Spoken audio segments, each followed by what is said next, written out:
Space, the final frontier. Well, okay, not really. All right, take two. Here in the Mitten State, welcome to Code 47, bringing you all things Star Trek, spanning the quadrants, the best thing since the neutral zone. Hey, we are back with the Code 47 podcast on the Secret Friends Unite podcasting network. This is episode number 149. I am Charlie Carden. Recent addition to Memory Alpha and IMDb because of my time on Mission Log. I am your humble servant, Trek Lord of West Michigan, joined as always by my number one, Mr. Peter Stein. Peter, good morning. Good morning. And very excited to have a returning guest host, LeRon Dawkins of the Boss Rush Network. I hope I said that correctly. How are you? Yeah. Oh, I'm all right. Thank you. Yeah, Awesome. I'm doing good. I'm doing good. Happy to be back. Awesome. Yeah, we were talking in the pre-roll. I'm glad to have LeRon back on an episode where we are not just destroying something as we did with Section 31 movie, which is his appearance a little bit earlier this year. I'm curious. How was the fan reception to my comments about Section 31? You know, I would tell you if anybody ever gave us any legitimate feedback. I would love it. No. Maybe we'll get there someday. But yeah, as far as I know. But LeRon, like anyone, I would tell you, tune into our Discord. It's a great place to have those kind of conversations on our Star Trek that I'd love to have you. So we can talk about that off book, but I'd love to have you on board there. So okay, yeah. But anyway, yeah, we got a fun show today. We're going to be doing a random episode, and in particular, LeRon is here for this episode because he was the random episode chooser of the episode we're going to talk about. So that should be fun. I'll keep that quasi-mysterious until we get there. And then we're going to jump into talking a little bit about Season 7 of Star Trek: The Next Generation. But first and foremost, as always, going to talk about the wonderful folks on our Patreon Secret Friends Super Squad. These are the folks that get shows like this one early when we record on a weekend. I publish it on a weekend and everybody else gets it the following Monday. So that's nice. Other shows we have free of ads, other different bonus shows. We've got a Discord channel just for our Patreons. Check this out. It's a three-pronged approach, 7 days for free, 50% off your first month, and then you can stay on board for as little as $2 a month. Can you even believe it? A lot of entertainment for just $2. These folks know what's going on. My buddy Derek Trevelyan, who is my figure collecting partner here in Grand Rapids. Francie, my wife's hairdresser. My wife just, Francie, if you're listening, April's hair looks great. She just got it done while I was gone on business this week. Mr. Luke Lore, the Xbox expansion pass, and my uncle Tim. On the Friends with Benefits level, John Sidorf, Brendan Myers, Corey in HD, Matthew Keel, my buddy Kurt Krug, who I'll get to see next weekend at Motor City Comic Con. He's a journalist pal who helps me out with all the great interviews you hear over on our Patreon Spotlight. Our friend Tanya Lee, Chipotle Bear. And then we're getting into our new Patreons, our friend Famous Seamus. We're going to circle back to him because he is getting his Star Trek bonus race and job this week. But also Jay Newport 007, Cam the Movie Man, and Brian Osterman, a.k.a. Darth Prozac. All right, circling back, Famous Seamus, Star Trek race and job. With a name like Seamus, now this is really spot on because with a name like Seamus, I think of my own Irish heritage, right? Seamus is a very Irish name. The subject of our random episode is an Irish Star Trek character. So, kind of extrapolate from that, whatever it is that you need to.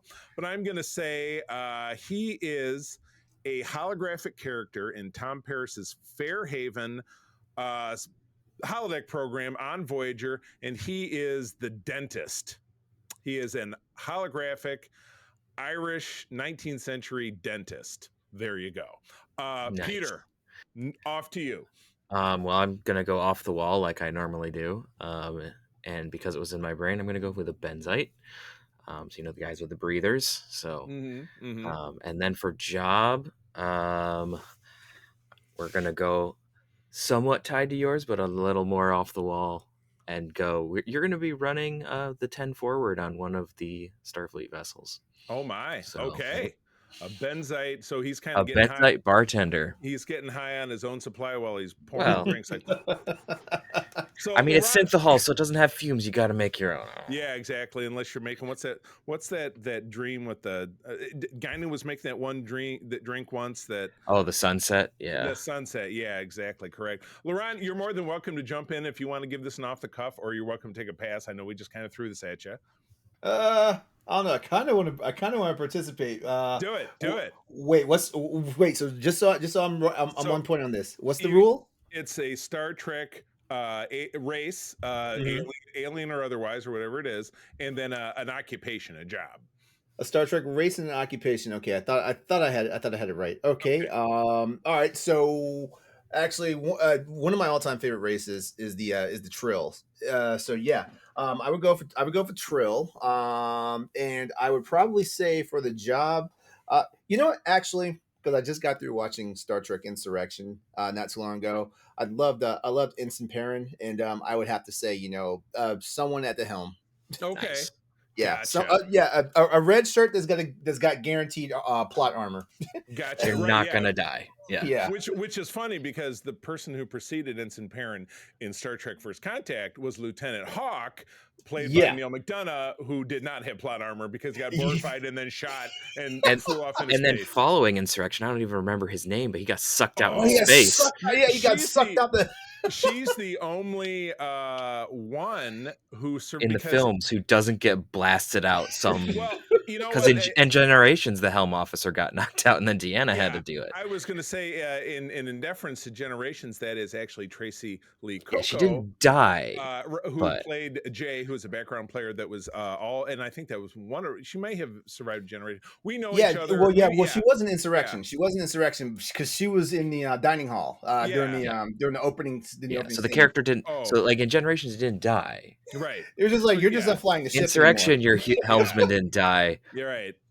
but So it was kind of it wasn't even it was odd even. So odd lived. it's you have a even 50-50 died. chance of dying if you're on Right. the Enterprise E and you're at the Exactly. helm. And Well, as I said, shout out to Tracy Lee Coco or Ensign Jay. We know each other on social media. We interact sometimes. So she's pretty fun. I met her at Star Trek Las Vegas a number of years back. But all right. And then to finish off, the Secret Friends Super Squad, our biggest fans, the awesome Nias family of the Twin Cities, Sean, Stella, and Henry. We're very glad to have you guys on board. Thank you for all that you do. We are completely barren of news this week. We do not have a Paramount Plus drop date for Stranger World Season 3, which leaves me seething. But that information has to be coming. I just absolutely have to imagine, at least by that June 14 Tribeca Film Festival date, where we know people will be seeing an episode. There's got to be some news. I'm of both minds about it. I understand while they're holding it back because it's all they've got. But as a fan and as a content creator, I'm extraordinarily annoyed. So Do we know which show was more expensive to produce during the time frame that both Discovery and Strange New Worlds was on, or were they both equally splitting like the big budget? That's a great question. I have never really heard that addressed. So that was, I mean, I don't know. What do you think? I mean, I think the shows had a similar enough look to them. Yeah. I don't know if that was I think Discovery probably had just a slightly bigger budget because Discovery was very spectacular what it does. Not saying the Strange New Worlds was not visually striking. Visually, yeah, I would. You know what? I would postulate that I kind of agree with that. So, Yeah. Peter, what do you think? I would tend to agree with that. Yeah. If only because I think Discovery had like the budget because it was the flagship show. Right. Yeah. And so it would have that kind of deference. Right. Also- and Strange New Worlds reused stuff from Discovery. Like you had some episodes where they had like test ships and stuff, and they were clearly reusing sets. Right. The sets, Yeah. yeah. Just like all the heritage shows did, you know. I mean, Oh yeah, I'm not knocking them. yeah. I'm just saying like Yeah, that's a way to save the budget. So. yeah, I mean, sets from the motion picture survived all the way to the end of Voyager, you know, so a span of almost 20 years, over 20 years. So anyway, all right, well, when we have news, we will share it. So let's jump into random episode. This is something that I think I'm glad we came up with that. I don't know. I think Peter and I brainstormed about this one, but it's the concept of doing a random selection, like the roll of a dice in Dungeons and Dragons, to come up with an episode. I've had people, like LeRon and just other people in general say, hey, pick a number, and then a number is assigned to a show. Then it begets a season. Then it begets an episode, and that's how we get something random like this. And LeRon, this one was yours. Did you want to read the summary right quick? Oh yeah. All right. Go So for it. all right, so yeah, my random sode was from my favorite series still to date of Star Trek, Deep Space Nine, season 4, episode 19, Hard Time. Okay, so it's a Miles Must Suffer episode. So there you go. So convicted of espionage, Miles O'Brien is given the memories of 20 years in prison in a matter of hours. Once he returns to DS9, O'Brien finds that he cannot shrug off the memory of his awful experience or get rid of the guilt he feels over the death of his cellmate. Which there's a hook on that one, by the way. Yeah, big time. Yeah. Yeah. Let me see. So teleplay was by Robert Hewitt Wolf, who a lot of us know was a Yep. longtime Star Trek veteran. Right. Story was keyed by Daniel Keyes Moran and Lynn Barker, and it was directed by another all-star, Alexander Singer. Big time. All right. So yeah, to my regard, I'm guessing, because the story by is a couple of names that I don't necessarily know. It's kind of it's a chance these were minor players, and a chance that this came out of the slush pile script. So, and when you get a slush pile script, the results can be very mixed. You can get something brilliant like yesterday's Enterprise came out of a slush pile script, and that's one of the most brilliant episodes of all of Star Trek. But more on the average, I think you can get sometimes stuff that doesn't necessarily fit the bill. So, please. It's crazy you mentioned yesterday's Enterprise, because apparently, like one of the major big changes that would have happened if they went with the original script is Sarek would have been Sarek would have been more of a factor in that, and Really? would have had a lot more to do with the Romulans. Interesting. Yeah. If we can swing it, something that's on the schedule is Larry Nemechek, Dr. Trek, who we interviewed over on our Spotlight show that just dropped recently on our network feed, is actually planning to come back and talk to us about that exact same episode on this program. That could be happening next month. It's on the schedule. So I hate to promise things that I can't deliver, but it's on the schedule. So when we know it for a fact, I'll let you know. But I put the random sode up to him, and he said, "Oh, I'd love to talk about yesterday's Enterprise." So I said, you got it. So you could look forward to hopefully hearing that in the near future. But let's get into this. So Peter, since we've been talking, you haven't been, why don't you get us started? Start to walk us through the episode and give us your notes, give us your thoughts. All right. So in the episode, obviously we have the description. So the episode begins with, I believe, O'Brien coming out of this experience. I wrote a very cold open, because he's sitting there on the ground making markings in the sand, and he's got this giant gray Irishman's afro, which I think his hair wasn't really long enough for it to have been 20 years. I feel like he should have been looking like ZZ Top or something. You know what I'm saying? I mean, doesn't that make more sense? But I mean, again, it's an implanted memory, as we come to find out. But I did note that I love that the Starfleet uniform, so kind of the most screen time awarded uniform, is the DS9/Voyager jumper with the colored shoulders. That's a very durable garment. He wore that thing for 20 years, and it looks crappy, but Tom Riker wore his like jumpsuit for like 8 years, and it was all torn up. So I mean, I just think it's very durable. To be fair, that was also William Riker. I need to climb over things and crawl under shit. Whereas this was Miles O'Brien. I'm in a room with sand. I think it was in the season 6 episode, was it Rocks and Shoals, where they talked about the resilience of the Starfleet uniform. At that time they were wearing the combat uniform that the blacks and grays, that debuted in First Contact. The monster gray. I know Worf talked about it when they were wearing this style of uniform, in that really not great episode where they were all on Ryza together, and he said, well, Starfleet uniforms are designed to be comfortable in any environment. And I'm like, how? It just looks like an outfit. It doesn't have, like, I don't know, but what, now we're kind of drilling into minutia. So anyway, Peter, back to you. So yeah, we have O'Brien. He's in a cell, and then he goes out into the light, and then suddenly he's normal O'Brien that we've seen. And Kira's like, "Oh, that must have sucked, Chief." And he's like, "What the hell just happened?" Yeah, right. That must have sucked. That's pretty much what she does. Like, "Man, Chief, that sucked." And I was like, "Wait, what?" It's only been a couple hours. What the shit? And then I know.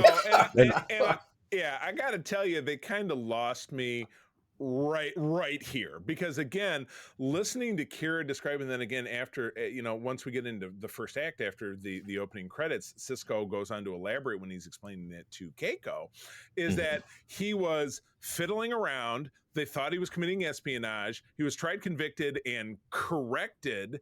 Yeah, and then like that. And then before we could figure out what was going on. So my question is, was Kira there? But she was like, I'm in a different meeting and whatever. And then she comes and she's like, where's O'Brien? Because she flies him home. So I feel like unless he was already there in a different runabout, and this happened in the Gamma Quadrant, so they had to go through the wormhole and all this stuff. It definitely seems like it was one of those situations where like Kira went off to do Kira things and O'Brien went off to do O'Brien things. And they're supposed to have lunch, and she's like, why isn't he here? And he's like, where's O'Brien? O'Brien is suffering, as is tradition.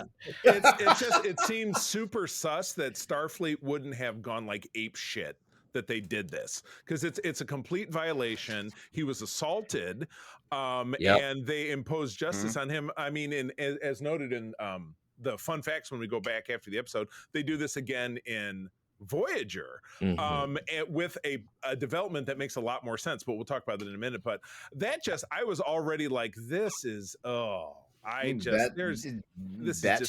this is not cool. But anyway, especially like later, like we have this whole thing where O'Brien has to like relearn how to use the tools, relearn like how to function on the station, then reacclimate himself with his family, who he was like assuming he would never see again. Well, he didn't think he'd see anybody ever again. He figured everybody was knows what. So there's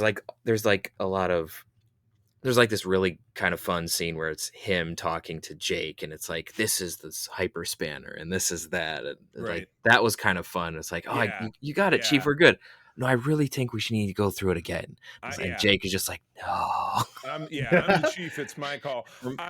Reminds me of when they were re-educating Uhura after she got mind wiped from the Nomad Probe. She was like, "This is a cat," and I'm like, "Okay." And then the next later in the season, the episode, she's fine. And then all the episodes that follow, she's totally. Well, the hilarious thing is like she's like A, B, C, and then she's reading like cuneiform like 20 minutes later. It's like, holy crap! Oh yeah, Starfleet, or she's just and it's fun. I'm going to use the word Mary Sue, but that's actually a Star Trek expression. It does come from there, if you've never Googled the origin of that word, it actually does come from Star Trek, but someone who's great at everything without trying. But anyway, yes, let's not get too far, of course. So we end up back on the station, if I might, and then O'Brien is walking and talking with, I think it is Keiko, and he's listing off all the times that O'Brien has ever been in a jam, in a duress, or he's been tortured. And I'm like, like Scotty or Geordi or B'Elanna. I mean, what is it about the engineers? Who's putting on the red and or gold, depending on the decade or the century? Who's putting on that shirt? Because you know what? Nobody else consistently gets the shit beat out of them like somebody who works in engineering. It's just it's just bad. I mean, and I think the tradition even went on in Enterprise. Trip was the same one who got Trip. Trip was like the universal punching bag in that series. Yeah, I mean, I don't know that it had. We didn't have. Well, we had it in Discovery. They kind of juxtaposed. There wasn't exactly a chief engineer in Discovery until Reno came along. Stamets did get worked over a couple of times. But she also went through some bad stuff. Hemmer, your Hemmer, Peter. Died. So that is without a doubt the just absolutely crappiest gig, which I think that's what it's one of those things of like, It's like that Do old you have Chestnut, right? something against engineers? Yeah. Tell me where the engineer hurt you. Well, I mean, Tell me that you don't like your car engine without telling me that you don't like your car engine. Yeah, exactly. Yeah, yeah. yeah. Oh my gosh. As a former Navy guy who was an engineer, like Oh, engineers and you're got wearing a hurt red a shirt. lot. Yeah. Oh no, we were blue shirts. No, I mean you're wearing a red shirt right now. Oh yeah, I'm wearing yeah, I knew I was coming on the Oh show. my gosh. Had to wear the red shirt. I'm wearing if you can't quite see because I sit too close to my screen. I'm it's wearing the never forget. It's the Wolf 359, which is 359, not not the one from Strange New go. Worlds. Okay. Ta-da! There you go. Yep. Yeah, I know. I sit too close. But anyway, so we do find out that DS9 has its own counselor, a la Counselor Troy Nori is the name. And but we never see this person. I thought I read somewhere that a Starfleet counselor was a job almost exclusively suited to being a Betazoid or being someone who's a telepath. Maybe that's not canon, but I thought, what kind of name is Nori? Is that, I don't know. Yeah, exactly. It would be helpful if we saw that. For whatever reason, I always thought this person was a Bajoran. Okay. Yeah, me too. So not Starfleet. Yeah. So like, okay. Yeah, I can. But yeah, so like Tel Nori, like it's two words, like they're Tel space Nori. Yeah, exactly. Yeah. So yeah, you know what? That makes a hell of a lot more sense. I like that. So, but yeah, so the episode is interspersed with O'Brien reliving the time of his correction, and he had this cellmate that he won't tell anybody about, who's this alien looking dude who's very chipper, and he's keeping O'Brien from totally going nuts. But of course, like anyone who would spend 20 years in this confined space and be starved and apparently be beaten and couldn't use the toilet as often as they want to. More toilet humor in Star Trek. They don't use the words waste extraction, but that comes up in DS9. Like that became like a 47 gag talking about waste extraction. But yeah, these were the things that O'Brien says, well, I don't want to talk to the counselor because he wants to ask me about, how many times I got to go to the bathroom, or, how often the guards beat me up or whatever. And so it was kind of illustrated throughout all of this, that their rations got cut all the time. So each R had to squirrel away food in his fake rock, which the fake rock, if anybody searched the room, I think they'd find that right away because there's this huge gap between the rock and like the next rock. I'm like, plus it all looks fake because it's a set. What are you going to do? Yeah. So everybody's kind of pitching in, trying to help out. I like the scene with Worf trying to play darts with him. That was very endearing. I'm like, because they've known each other since the beginning of the Golden Era, since the encounter at Farpoint, because they were on the Enterprise together. So O'Brien's trying to get back into his life. We meet Munez, who is an enlisted engineer, and I'm like, I feel like this is like 3 times we've seen him, and the 3rd time we see him, he dies, which is kind of a bummer. So yeah, it was kind of. Yeah, I actually liked his character throughout the because wait, did they lost him in what? They lost him in season 5. Yeah, they lost him in season 5. So like the few times we got to see him, like he actually had really good growth. Right. for a walk, I'm gonna say walk on character loosely because like it wasn't like he was episode after episode, in these 2 seasons he was in. Yeah, he wasn't recurring, and he wasn't a one-off either. Right. You know what? I take it back. This wasn't his first appearance. His first appearance was at the beginning of the season in that Starship Down with the Jem'Hadar, and they were stuck in the. That's cloud. right. And when Worf had to learn how to take command. Yeah, exactly. So he was one of the engineers. So yeah, it's kind of a bummer. So, but yeah, like so we're later on in the episode, and he's having another correction flashback, and now O'Brien it's not quite as puffy as the end of the episode, but his hair is big, and he's speaking in like that biker voice, so it looks like he's from like Sons of Anarchy or something, which I think that's the show that Captain Pike came from. Wasn't he a regular character on that? Yes, there you go. So there's a correlation for it, and he just gets like meaner. He in the real world, I think the episode could have just been called O'Brien Gets Snippier as time goes by, because he's trying to fit in, and then he's getting more pissed, and then there's the penultimate scene where after he's blown up at Bashir. And he almost breaks. I love it how he's having this interaction with Quark in the bar, and he's like, "Quark, I want my drink." And then he grabbed Quark's arm, and he's about ready to break his wrist. I did notice how nobody came to Quark's rescue in this busy bar. People were just like, Okay. Yeah. Because proof, kind of proof that nobody gives a shit Parker's about getting him. attacked again. He must have done Whatever. something shady. I guess, I know it'll slow down my getting my drink, but what am I supposed to do about it? But the big penultimate one, and I noticed a weird costume note here, and Peter, you'll appreciate this, and you're touching your pip, so you probably know what I'm talking about.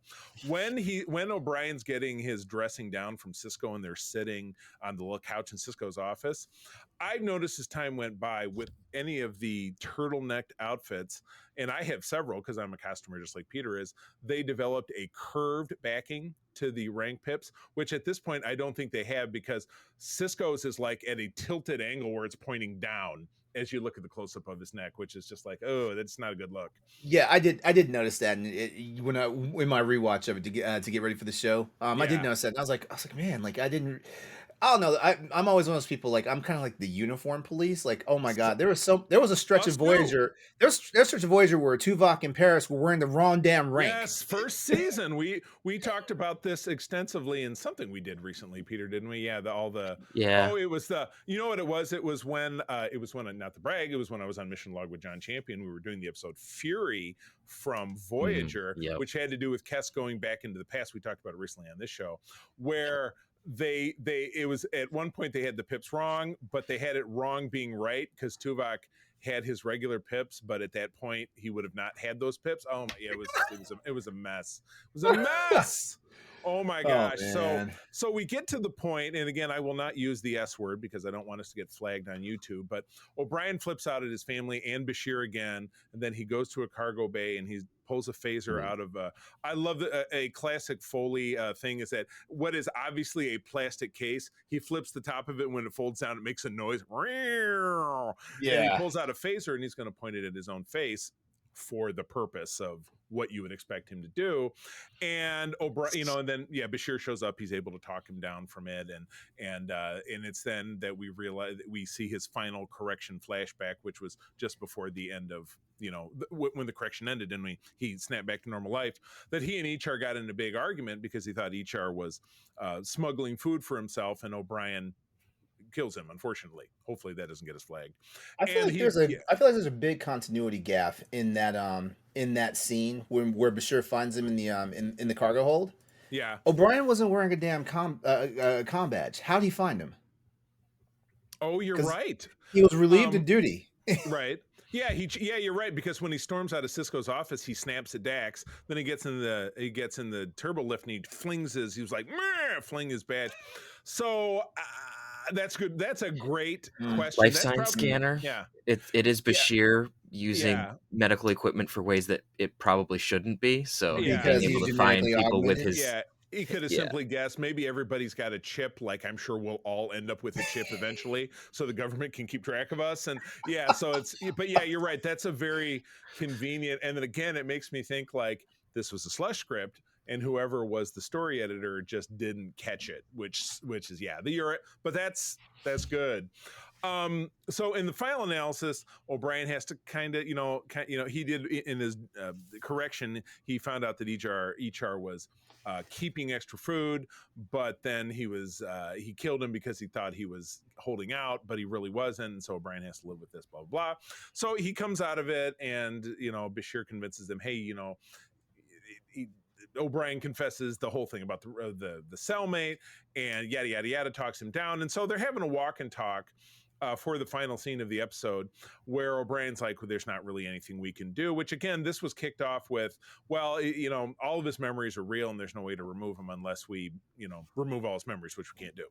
But in this, Bashir, and it was funny, I don't know why this didn't come up later. Maybe Bashir kept researching, but he said, here, you can take a shot of this, and it's like insulin, right? Like, it's not a cure, but it'll keep you from having particular symptoms. I guess that's not a great diabetes analogy. You know what I'm talking about? Like, I can take ibuprofen because my back hurts because my back is screwed up, and it'll feel good for a while, but it's not a cure, but it'll abate the symptoms for a while. So I would more make it akin to like an antidepressant was more what it seemed like. That absolutely correct. Yeah, so it's me taking Prozac or whatever it is, which I don't take Prozac, but for people who need to take it, I hope that you're taking it, and I hope it is helping you.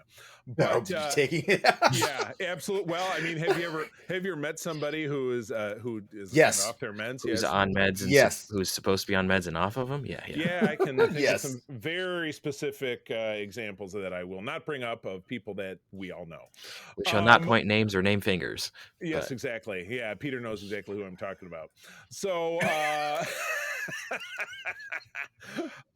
so in the final analysis, O'Brien just has to kind of learn to live with it, and you see him go back and embrace his family, and I guess that's kind of the best, the thing that's the best kind of dramatic turn of the episode. But I got grievances, but you know what, before jumping back to talk about some fun facts, let's at least each do a personal wrap up and give a rating. I'll go last, so LeRon, as our guest, you can go first.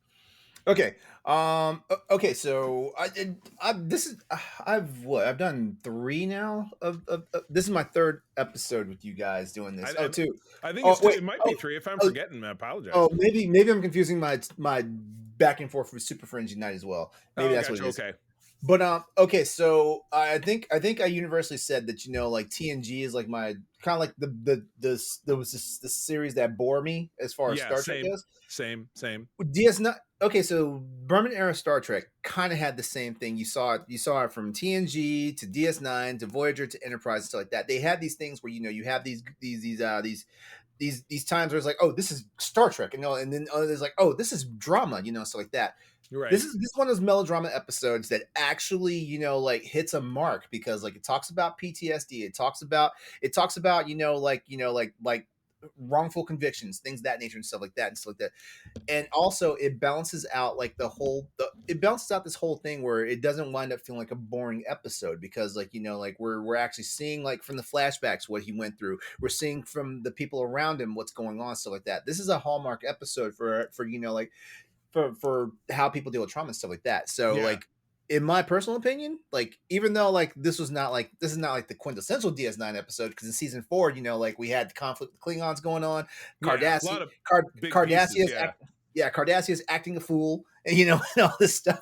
The Dominion's like, oh well, we're about to infiltrate Earth in a few more episodes. Right. Exactly. Yeah. All these things are building. So everything's about to go down, but O'Brien has to suffer first. Yeah. Right. First things first. I'm the realist. There you go. So I would actually give this episode an 8 out of 10. Like this is actually a really good episode. I typically. DS9 is one of the series that like if I'm watching front to back, like I don't skip episodes, like there's episodes of Voyager where I'm like, okay, I do not need to watch this one, stuff like that, and very different shows in that regard. I totally agree. Yeah, and everybody who's died in golden age, like Trekkie fan, like they're usually TNG and Voyager for whatever reason always seems to be like rated higher than like DS9 and Enterprise and stuff like that, which I'm like, you guys are. I'm not going to diagnose you guys, but I hear you. And look at the only 2 shows that ever made it onto physical media in HD. It's TNG and TOS. So you're right. Everyone else is pretty much the redheaded stepchild. Though I think Enterprise did get an HD release. But because it was filmed in HD, so it was filmed in HD. Yeah, but it's only those 2. You know what I mean? So everybody else is really relegated to that. So okay, 8 out of 10. Peter. I would probably give this one also like a 7.58 out of 10. I really liked how it addressed the PTSD. I did like when Cisco gave the I forget the alien race, but gave them like a what for of like, you shouldn't have been doing this, you dumbass. Is it a Agrathi or a Grath? Yeah, it was the Agrathi or something. Yeah, there you go. But it was just one of those like, hey, it's Cisco standing up for one of his crewmen. That's great. Doesn't happen enough in other places, but that's good. So that was good, and then obviously the whole crew trying to come together to help O'Brien, and you really saw how that like that really deep abiding friendship between Bashir and O'Brien was really what helped pull him out of it. Like it wasn't his family. His family was there, but he thought that he was a danger to his family, and so he didn't want that wasn't the yank that got him out of there. So he needed a person who he was not responsible for to come and pull him out of that dark place. Yeah. So I thought that it was a really, as much as we might give him shit for being able to find him, I think it was a really, really good scene between Bashir and O'Brien where he's able to do that. And then you see through like the hallucination of Ichar where you can see that moment where Miles finally is like, I can let this go. Right. I'm still suffering from the side effects, but I can let this go, or I can begin to let this go. Right. And in typical TV fashion, it's never mentioned again. Of course not, but yeah. It's his television, and for me, you guys you kind of shamed me into bumping my rating up because while everything you said was great, and I would definitely, that did definitely bump up my rating by a couple of points. The whole really first half of the episode, the premise, and then the fact that they didn't really do anything like that's an act of war. You abducted one of our people and you basically mutilated their brain. And they're just like, no, we're good. Nope, no big deal. That really gave me the red ass. So that really overwhelmed what I would say the kind of the accomplishments of the narrative, because you're right, they absolutely did. And again, we're living in a time, if you've seen the Thunderbolts or the New Avengers, which is the current MCU release, that movie has everything to do with heroes suffering from PTSD and dealing with their past and trying to move forward. And it's a wonderful movie. If you haven't seen it, I would imagine most people listening to the sound of my voice have probably seen that movie or are planning to, so I won't say anything more about it. We Not yet, but soon. We did a huge spoiler cast about it over on our main show, which was out last week. But at any rate, it really, just like I said, it pulled me out of it, that it was so like, okay, well, this is what happens, and we're just kind of gonna let it slide, because particularly in reference to popping over to some of the notes I have on this that came from Memory Alpha, of which I now have my own page. Go look up Charlie Carden on Memory Alpha. This was we're just not gonna get past it. Not gonna happen. Not this episode anyway, since I just found out about it this morning. That this was addressed in another series, and they did it in a totally different way. So I gave it a 7 out of 10, bumped up from a 5 out of 10, because I was really annoyed by that. But anyway, let me circle back. So a couple of facts about this. The episode shares a similar premise to The Inner Light, where Picard experiences a lifetime in a short period. And this is what I thought was the case. Both episodes feature actress Margot Rose, who was Picard's wife in that segment. And she was the green-faced alien who was one of the Agrati jailer, the psychic jailers. So also same premise of putting convicted criminals through a virtual reality prison.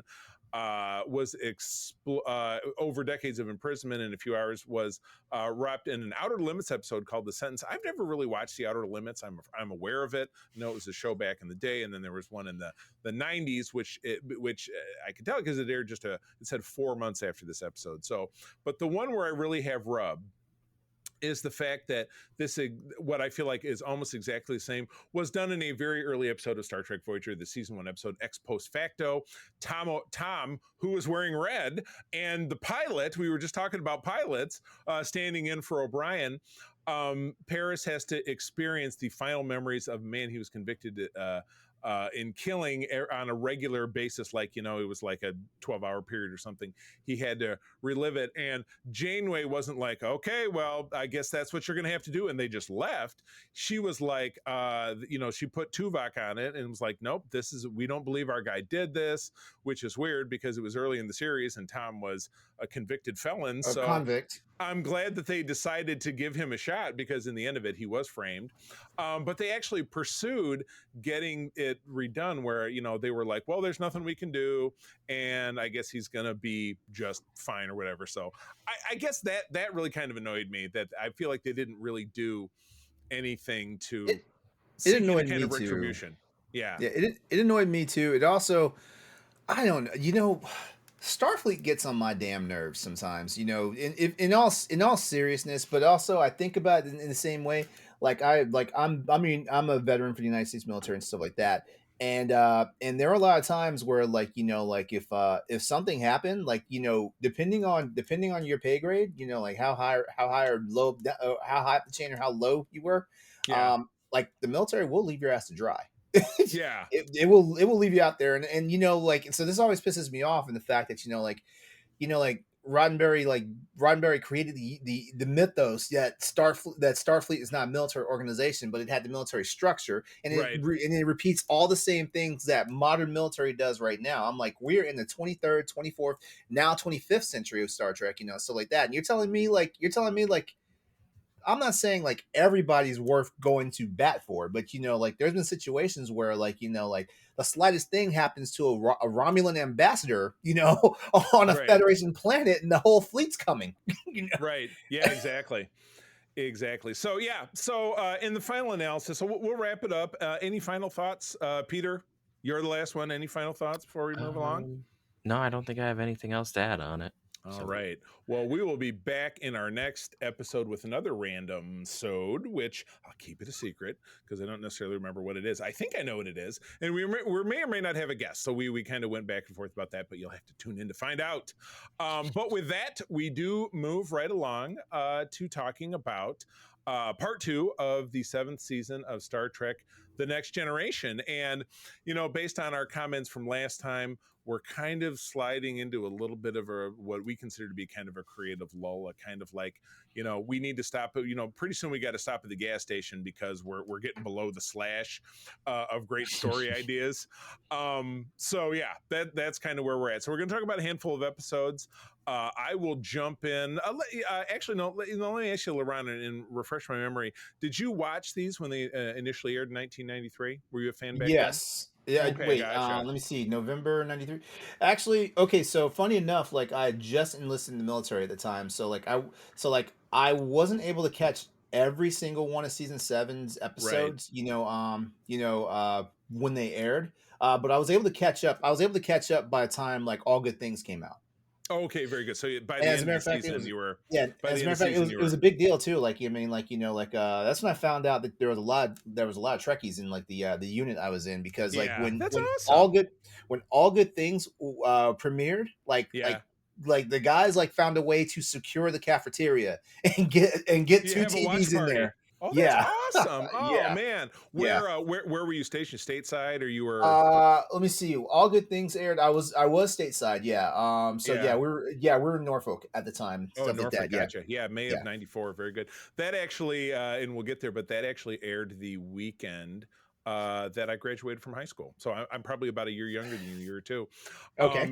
And the first episode of TNG aired the month after I started 6th grade. So my middle school and high school years ran the length of TNG. Isn't that so weird? Yeah. Yeah. And And, Counter Farpoint, I was in 7th yeah. grade. Yeah. And Peter was 3 years old. So we need to belabor that. Yeah, I turned 3 after All Good Things came out. Oh my gosh, how funny. But anyway, all right, well, let's get rolling. Episode 7 of the season is Dark Page. Les Landau doing the directing, from script by Hilary J. Batter. From November of '93, a psychic breakdown puts Lwaxana Troi in a coma, and Deanna works to save her life.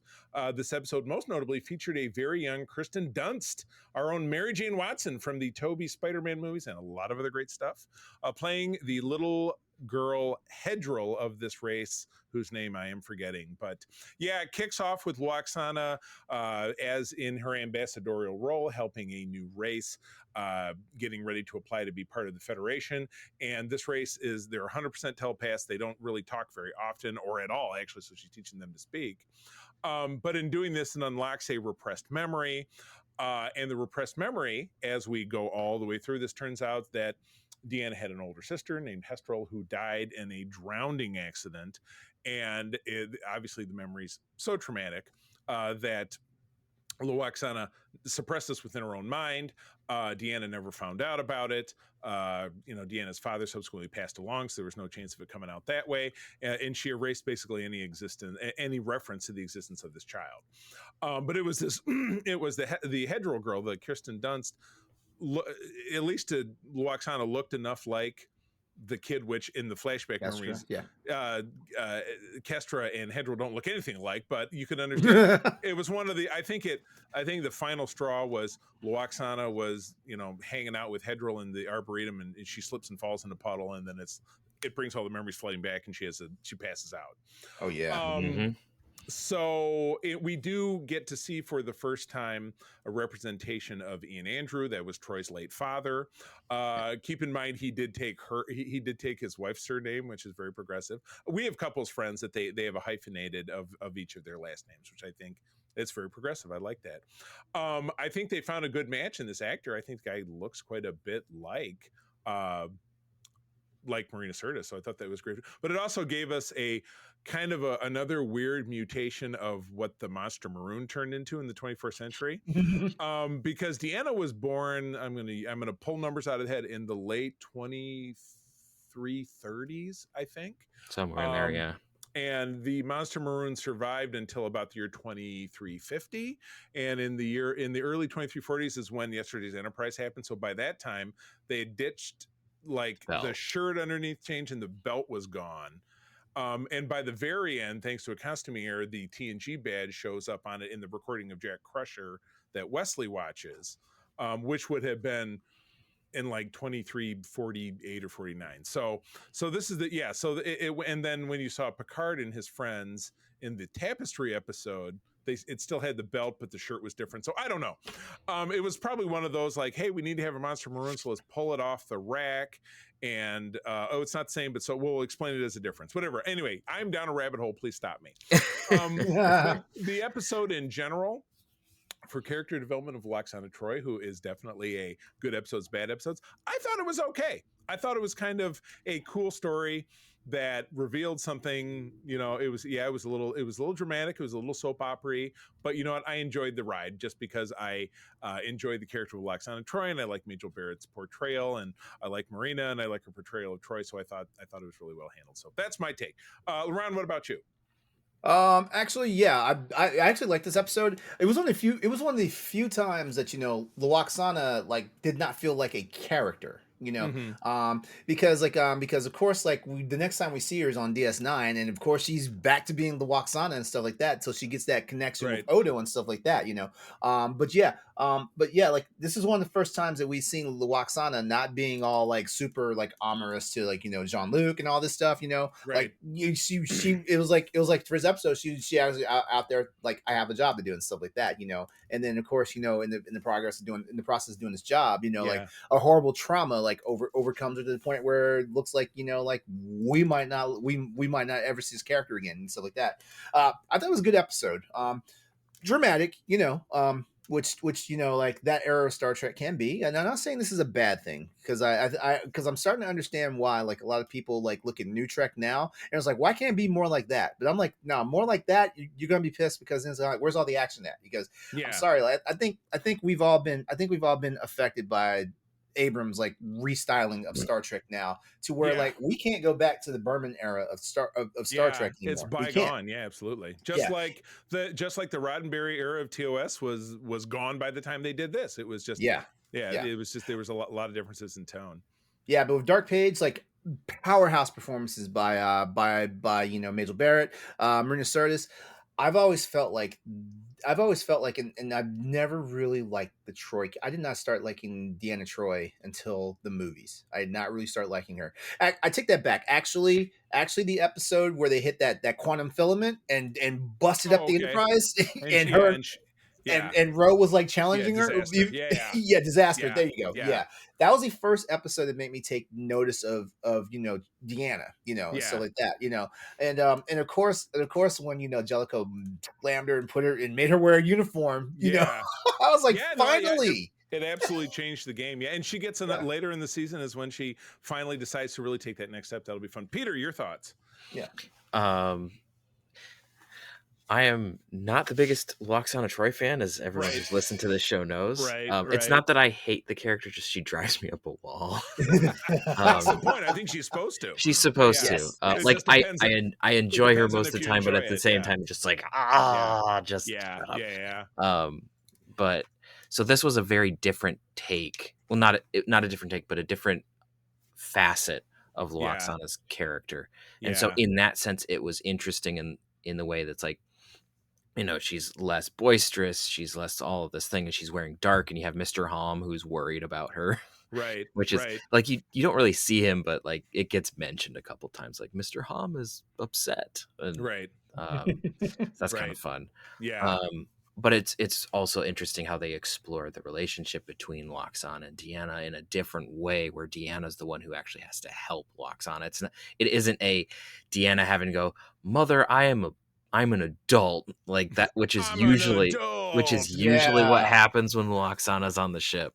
Is Yeah. like Deanna and then other people going, "Mrs. Troy, everyone on the Enterprise are adults. Right, Please exactly. stop." I don't even think she calls Worf Mr. Woof in this one. I She think that, doesn't know. yeah, that's a bummer. Yeah, so Yeah. you're right. It's definitely it's more of an edge, and Yeah. they pitch her But up to be, it's kind of she a pulls good it. Yeah, she can thing. pull it It's a off. good thing that they do, and there's some good character growth there. Yeah, And also yeah, giving totally. Deanna Troy some agency, Yeah, agreed. particularly in regards to her mother, which was something that they hadn't really done much. Right, agreed. Where she's not fighting her mother, she's trying to help, and she is the one who has she has the high ground, as it were.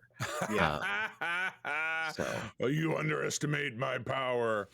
Oh my goodness. All right. Well, Peter, next one's yours. all right. Episode 8 is Attached, directed by Jonathan Frakes, written by Nick Sagan, aired on November 8th, 93. Reclusive aliens imprison Picard and Dr. Crusher on charges of espionage. Well, that's what happened with Orion. Come on. So they do something about it, though. They do. So they're implanted with these experimental devices that link their minds and physiologies in a way so they can hear each other's thoughts and get ill if they're too far apart. And then so codependent. Yeah, and then we also get them to express the will they won't they thing that's been kind of going on through most of the show. So oh my god. So LeRon, you go first. Okay, I've always liked the Picard Crusher dynamic. Like we didn't know there was a real dynamic until the Naked Now happened. But this was like episode 2. Yeah, it was episode 2. Yeah. I mean, it was like yeah. Yeah, so like I like seeing how they like progressed, over the like we started learning that John Luke was very like I think the word was, because they used it in a sentence a while back when he was dating a member of the crew. Like, he's a very private person and all this stuff. Oh yeah, like John Luke was always standoffish with the crew, but it seemed like he was more standoffish with the bridge crew or the command crew than he was people he worked like with every day. Yeah, exactly. Yeah, so like that. So like it was great to finally have seen that, like the whole thing, even though I feel like Picard, John Luke is breaking bro code, but that's a story for another time.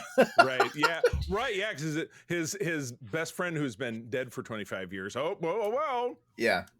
So but wait, didn't Picard like introduce Beverly Howard too? He was the wingman that introduced. Yeah. Okay. Yeah. Exactly. Yeah. But he had these feelings that he kind of pushed him deep down inside, which you're not supposed to do. But no, he even says in the episode, well, she's like, why didn't you ever let me know? And he's like, well, you were married to my best friend, and after he died, I just felt so guilty because he was, blah, blah, blah. He wasn't involved, but he was there, and they never really revealed what it was, but it was judged on. You remember when Wesley was taking his Starfleet exam in season 1, and the psych test was he had to make a decision. You can save one person, but another person's in peril, and you can't save them both. The one person in that scenario could save themselves, but they were too freaked out, and so he saved the person he could. And they made it sound like that's what happened with Jack Crusher, Jack Crusher the first. So it was, but and Picard was Wesley in that situation, so he saved the other person, and Jack died. Ultimately with Attached, I thought it was an okay episode. It was a fair episode. I mean, like, it was definitely one of those ones, like, like if I forgot it was on, I would wind up watching it, but as soon as I see, oh, it's Attached, I'll skip. Yeah. And I mean, in this modern era, it's way too easy to skip, because you're picking the episodes instead of just turning the TV on and best of both worlds. It is not. You just pick that one up again. Peter, your thoughts? I think that there's some fun stuff in this episode. The interaction between Crusher and Picard is kind of funny, because there's like, how did you think of that? I was just wondering if you were still listening. They never really tell you exactly what everything is. So something super dirty, like, hey, I like the way your ass looks in that outfit. Or even if it's not that, it's just like, Picard starts thinking about like fart jokes or something. Like, why? You know, exactly. like you just like to start thinking about like what kind of crap are they pulling on each other? Yeah, right. Yeah, exactly. Yeah, the and that was thing, fun. And then they have that chuckle fest when they finally get rescued, and they're like, yeah, and Riker's Yeah. so confused. he's like, "What the hell's going on? I don't. It's making me fun. uncomfortable." Yeah. The one thing that I thought was quite funny was the whole bit with the Kess and the Prit, where it's like they hate each other so much that they're like, they're the cause, and then the one group is like, we're gonna have a special command center here on the Enterprise. Oh my god! And they just all the shitty props that they have in like the all corner. their crappy stuff, and you just have like Riker and Worf looking at it. And it's like, oh my gosh, these guys are idiots. And then at a certain point, they just cross the line of just like, you guys are just. You are out of here, and you are just assholes. Just clear the room, get your stuff, get out. out. And so like as kind of dorky as that side of the story is, I enjoy the fact that they annoy Worf. He gets pissed, and then they continue to dig their own grave, as it were, to the point where then Riker's just like, shut up, get out, and then he beams, and then he ends up beaming both of them into the conference room. He's like, you're gonna sit here and talk, we don't sit. Well, fine, we're gonna stand here and you're gonna argue and figure this out, and then if you don't, I'm gonna just stand and like stare at you until you figure this out. And, which was just that whole side of the story was like tangentially connected to everything else, but it was quite funny to me. It's like Alec Baldwin's character of Jack Donaghy on 30 Rock. He said, key to any negotiation, never talk first, and then you just stare. The other person will break down because you make them so uncomfortable. Fun fact: Nick Sagan, I believe, son of the famous Carl Sagan. Billions and billions of stars, if I'm not mistaken. So kind of like having Adam Nimoy direct that episode last season. So, all right, well, we'll move on to an episode that is defined skippable to me. That'd be episode 9, Forces of Nature. Director is Robert Lederman. Naren Shankar did the writing, and I hate to put Naren Shankar down because he's a staff writer and did a lot of great stuff, but they can't all be winners. From November of 93, a pair of scientists show that warp drive is harming the fabric of space, but only in their crappy little sector, while the Enterprise investigates a Federation ship's disappearance, which is like a very stock, we got to go help a ship in danger. I mean, that's always... And also the Ferengi are in danger for some reason, but they don't care. Yeah, or the Uridians, or the Cardassians, or blah, blah, blah, blah, blah. And then we have a subplot that's all about Data's cat, and, and Geordi being like, well, your cat could use some training. I got to tell you, we have 3 cats. They're relatively well-behaved. And if cats are trainable, I'm going to have to disagree with Geordi on this one. And again, maybe by the 24th century, they've mapped the feline brain and they can figure out different things about it. I don't think cats are trainable. I think dogs are trainable, and that's what people really love about them. But I think if you're not a cat person, your experience could largely be rooted in the fact that you have a cat who's an asshole, and that absolutely happens. Our cats are not. Our cats are very affectionate and stuff. They might fight with each other, but generally they're very well behaved. So, but yeah, that's a plot line that it's like I feel like they're really stretching for a B story here, and it doesn't land. I don't know. So, and again at the end of it with the holes in space time, or the warp damage that's being done, that is carried forward throughout the rest of the series, because there's this warp. There's like, well, a ship can't exceed warp 5 unless it's an emergency, which obviously brings a lot of stuff to a screeching halt. Even though warp 5 is pretty close to the cruising speed of most Starfleet ships, which is like 6 or 6.5. I think if you look at the tech manual, I mean, I'm sure if Larry Nemechek was here, he could tell us, but that's my guess, right? So it's not, it's right around, like the Galaxy class is warp 6. Yeah, exactly. So that's the everyday we're driving down. Like if you get on the highway and set the cruise control, you would set it at warp 6.5. If you were just like, okay, I'm going somewhere, but that's my normal speed. I think the main problem with the explanation, the main problem with the explanation, not saying there's anything wrong with your explanation, the problem is that that Star Trek established, even way back in the TOS era, Star Trek established that warp drive is like the way to go. So like we're always sitting here thinking, it was like I understand for the fact of this episode, because I think the main thing that we were bitching about environmentally in 93 was punching holes in the ozone, and I'm pretty sure that's what this is paralleling. I'd say so. Yeah. So, but the problem is like you take one of the best things about technology in that time frame, and you hamstrung it. Yeah. Like that was going to give you so many different like problems with plot. Later because Right. like Like, oh, we first can't of get all. there. But First of then, all, why is yeah. the Enterprise out there? Why is the Enterprise out there investigating a Federation ship's disappearance? There's Starfleet. Well, actually, post Wolf 357, I would Nine. said Yeah. I would have said Starfleet is pretty big. Like there shouldn't be just one ship in the sector, but it seems like every Right. Star Trek movie, like like we're the only Yeah. ship in the sector. And they're going to have a whole lot less ships in the sector if they can't get around as fast. You know Yeah. what I mean? But yeah, you're right. I didn't give a lot of thought to the fact that, yeah, this was a direct poke at the whole, and again, the ozone layer, you don't hear a lot about it anymore, though we have a lot of other climate problems, things that are a little bit more critical, like, wildfires and nonstop hurricanes and all this different stuff. But anyway, so I yes, do think this episode though, because like for people who do not know, this is the episode that actually made like design for like starships. yes, This changed like this the changed the whole Voyager rule with book about how like its engines, yeah. with the foldable nacelles and all that stuff and stuff like Yep. that. Like we had the Prometheus. Oh my god, beautiful ship. Right. Yeah. So so they really did. They changed, and maybe it's even just they changed, the front of the nacelle, which was just this rounded red hub, turned into, kind of like a little octagon or like a little, Yeah. kind of diamond slot They added formation. angles So and stuff. Yeah. yeah. So maybe that's ultimately because again, the Intrepid class is the only ship that's really featured that has the variable geometry nacelles, which is I think what they called it.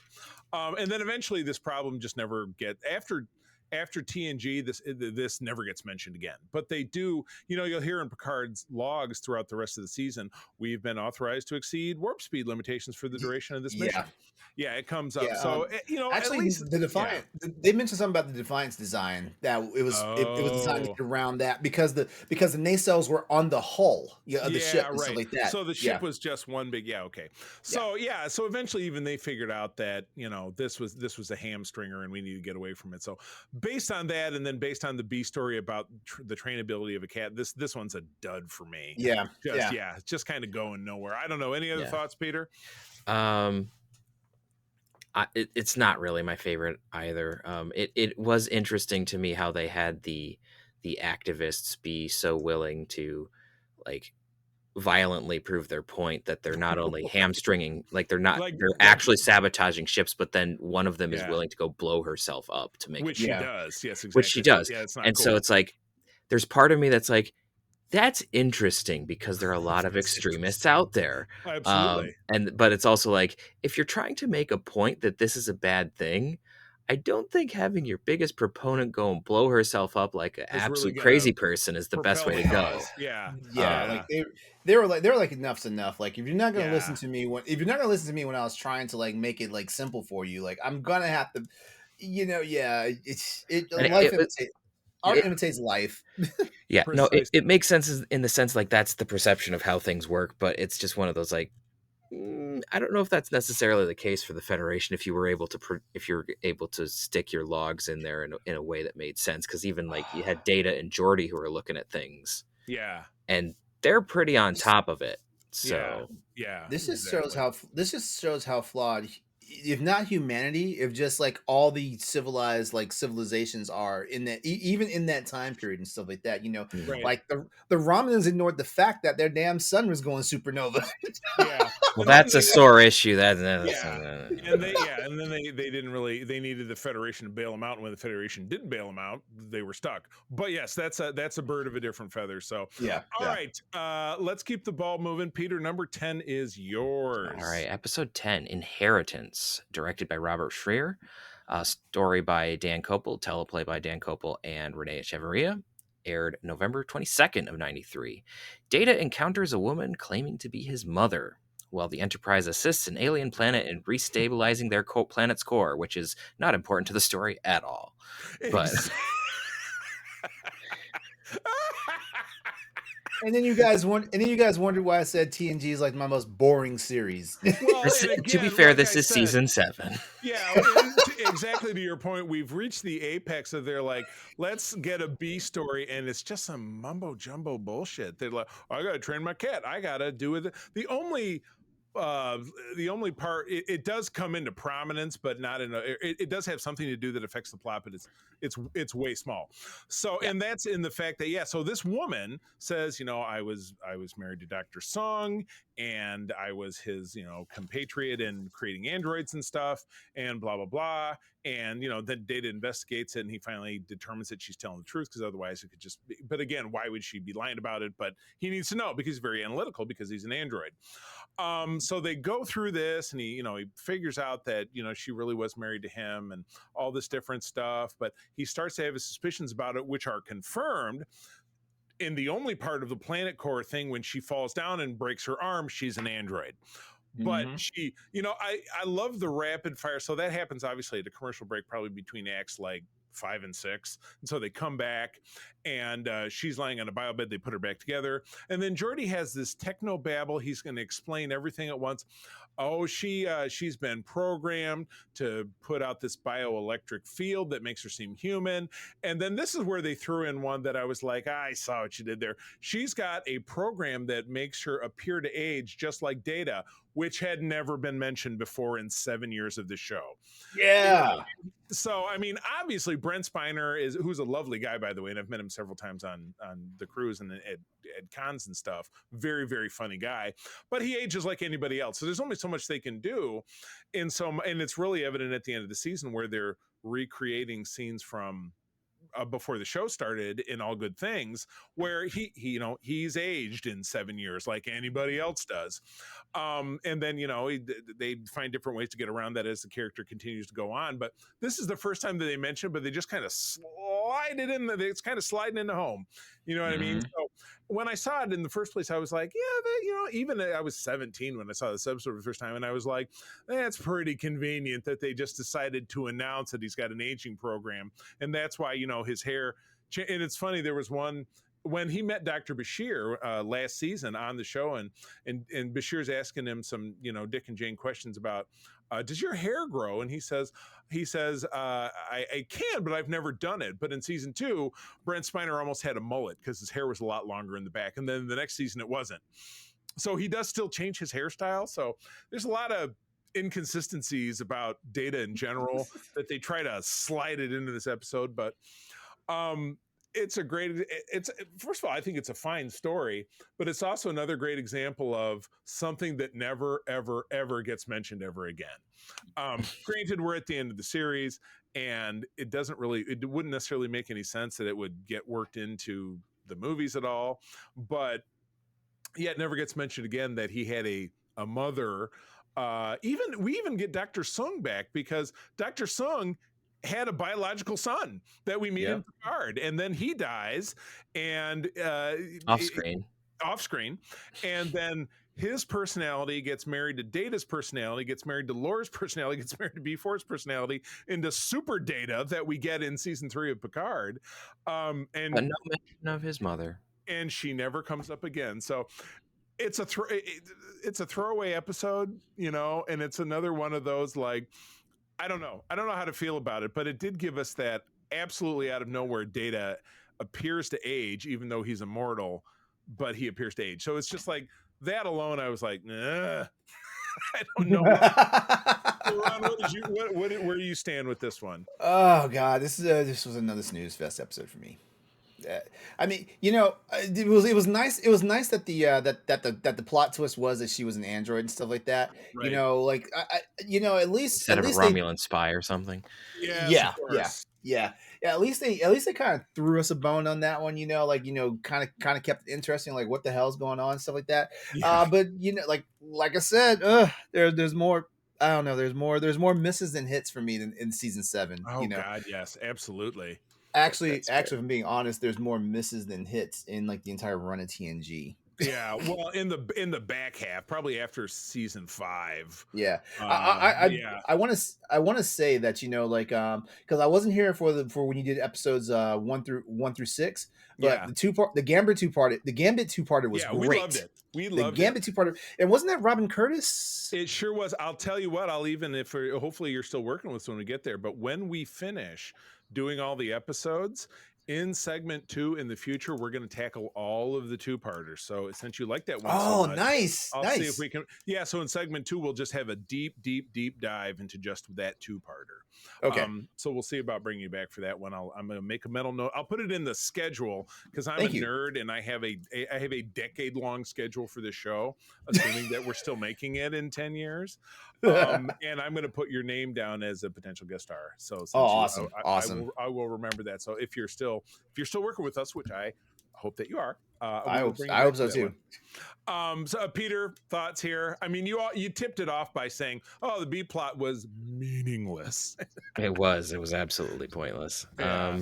There was some interesting stuff with Data, learning about like, you know, we got some interesting tidbits of like, Data running around nude in the colony originally because Right. clothes are unnecessary. I don't have issues. Right. So Like there a was some, like a toddler. yeah. So there were some fun things about Data that we learned. The holographic program of Dr. Soong was kind of fun because Dr. Soong shows up in holographic form multiple times randomly throughout TNG. Right. So that was kind of fun, but it's not one of those episodes that's like, I'm gonna go watch Inheritance. It's exactly. not like it's an amazing episode. It's fine. I enjoy it, but it's not one of those things that's like, oh my gosh, this is one of the best episodes of TNG ever made. Right, especially since its Inheritance tends to kind of be a legacy of BS. Because the whole thing is the setup to just being a lie. So yeah, and then also it's like we end up not telling her. It's like she gets to believe that she's a human for the rest of her existence. She has a termination date built into her program somewhere. It's explained that the Picard android, which I've always kind of thought was just a straight, like, clearly when they did the Picard one, that's clearly a harken back to this particular episode with how all of that works, without referencing it directly.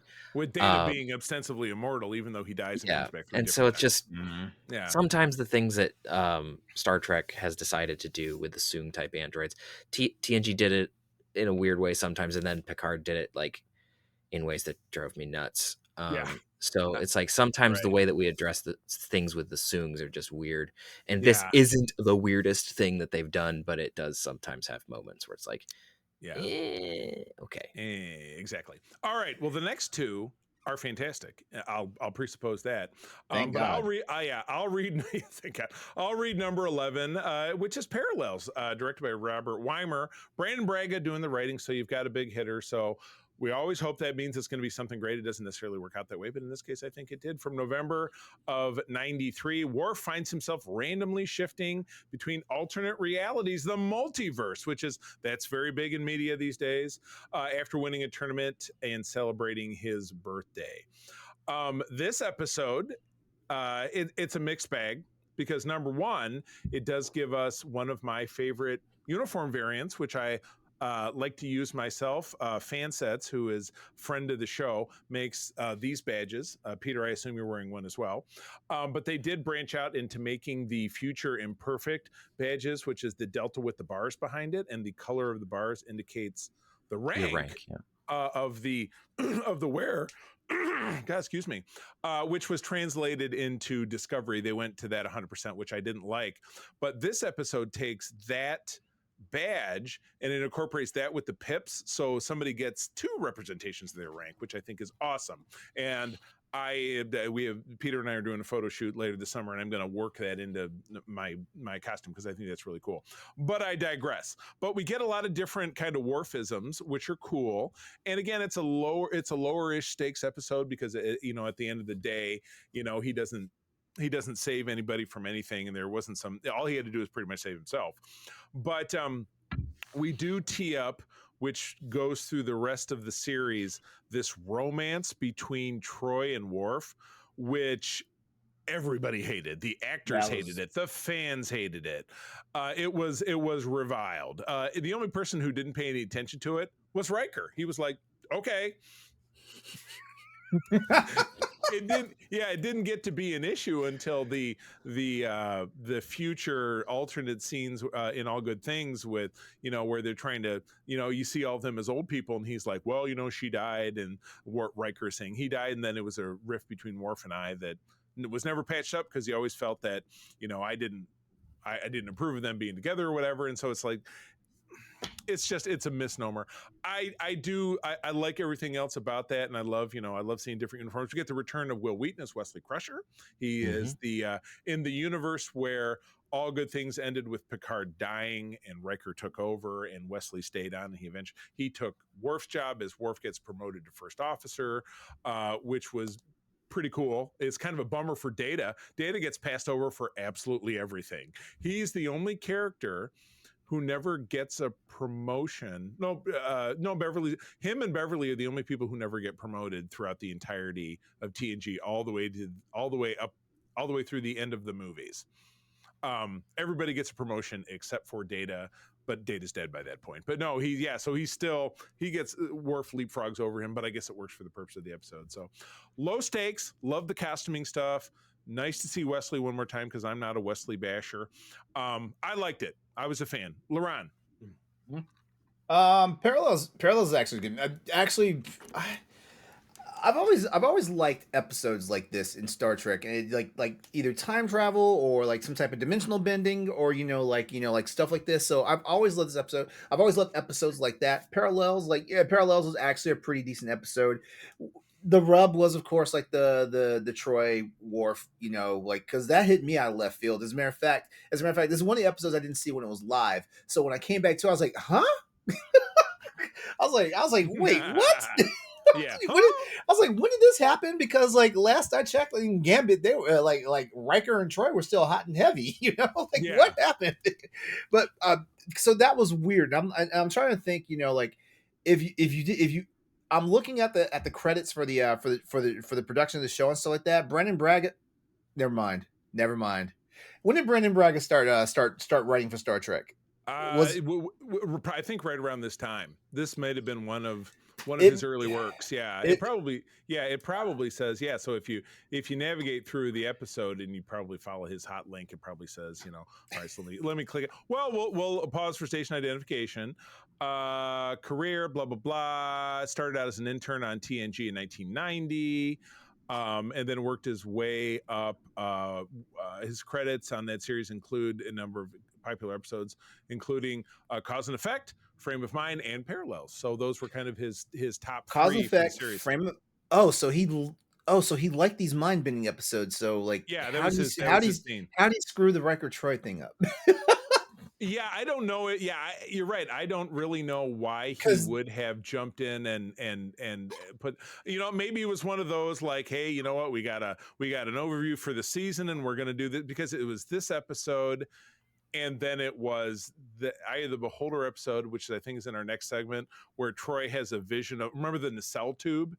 Yes, she has and then they get together in that, but none of that really happens. And then they're going on a date in the last episode, but still don't kiss.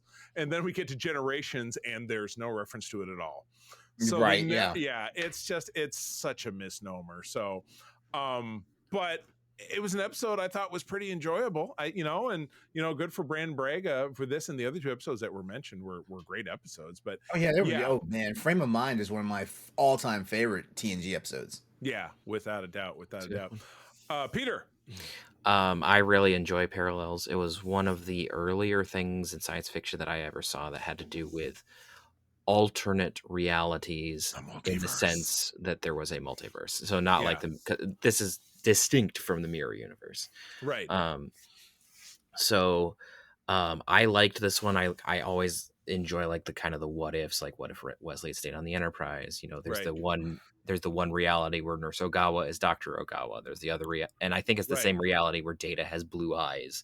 Like there's just like there's like little tiny details that are different. Wrinkles. Yeah, Worf goes into his quarters and there's a different painting, and painting's different, or it's on a different wall, or and like first Picard's in the party and he's not, and then he won the trophy, but then for first place, but then he got the trophy for 9th place, and then he didn't go at all.